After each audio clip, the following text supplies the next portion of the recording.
ma question du jour, c'est qu'est-ce que veut dire convertissez-vous? Parce que la conversion n'a pas bonne presse. Et c'est souvent négatif comme terme en français aujourd'hui. Qu'est-ce que cette conversion dont parle Jésus? Métanoïa. Vous connaissez peut-être ce mot, certains l'ont déjà entendu. La métanoïa, qu'on traduit par conversion. Convertissez-vous.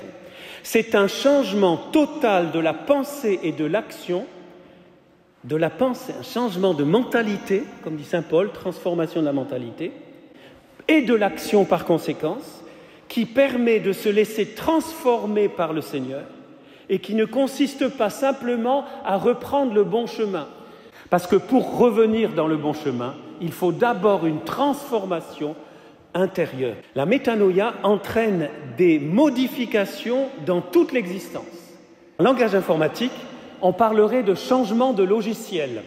J'avoue que j'ai hésité, on pourrait en discuter, entre changement de logiciel et changement de système d'exploitation. Il n'y a que ceux qui connaissent un peu qui me comprennent. Est-ce que c'est un changement de système d'exploitation? Ça voudrait dire, à mon avis, c'est un peu trop, parce que ça voudrait dire qu'il faut complètement vous changer, quoi, vous détruire pour remettre autre chose. Non.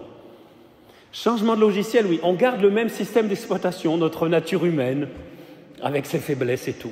Mais on change de logiciel. En tout cas, c'est plus qu'une mise à jour.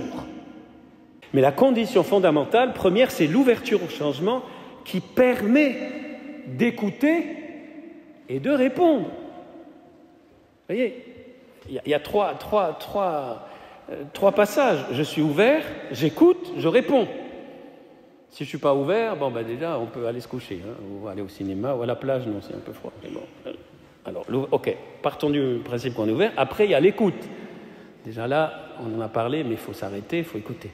Et puis répondre, c'est le plus difficile. Mais dans tout cela, il y a l'aide, on va y revenir, mais il y a l'aide du Seigneur, bien sûr, on n'est pas tout seul.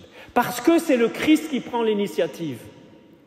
C'est Jésus qui prend l'initiative de s'approcher de nous. Qu'est-ce que dit Jésus? Le roi, il ne nous dit pas, voilà, il y a le royaume, il y a qu'à, vous devez. Il dit, le royaume s'est approché.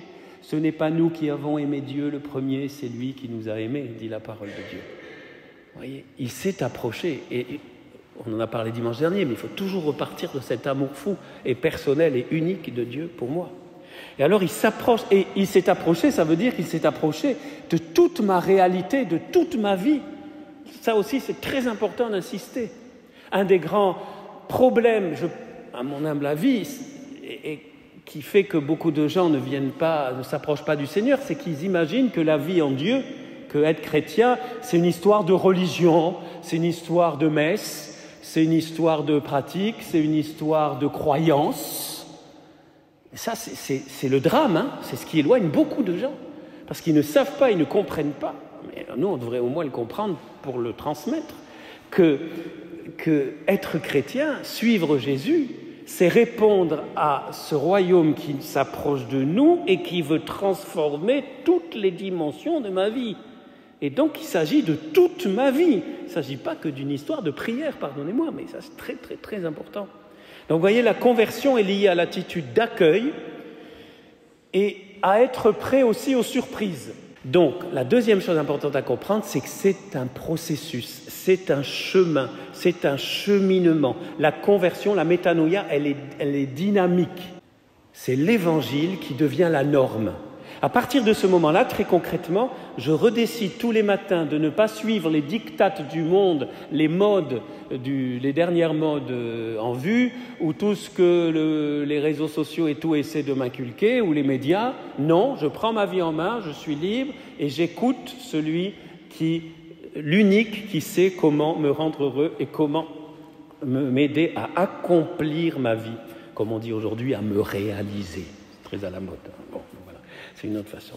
Donc le but, c'est d'accueillir ce royaume dans nos vies et d'en vivre tous les jours par la pratique la mise en pratique de la parole de Dieu. Car la parole de Dieu, ça ne sert à rien de l'acclamer, même de danser, si on ne cherche pas à la connaître et à la mettre en pratique. Pas simplement la connaître. Pour la mettre en pratique, il faut la connaître.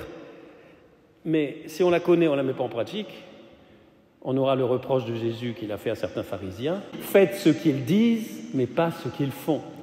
Et cela est un bonheur, je le répète, heureux ceux qui écoutent la parole de Dieu et la gardent, c'est-à-dire la mettent en pratique. Cette conversion, oui, elle dépend de nous, mais elle dépend beaucoup de lui. Si nous nous ouvrons à lui, tous les jours, nous pouvons nous convertir. Et tous les jours, nous nous rapprochons de cette plénitude qu'on appelle la sainteté, qui est le bonheur de vivre avec le Seigneur, chaque dimension de notre vie, sans oublier de le faire connaître aussi, car il y a plus de joie à donner qu'à recevoir. Au nom du Père et du Fils et du Saint-Esprit.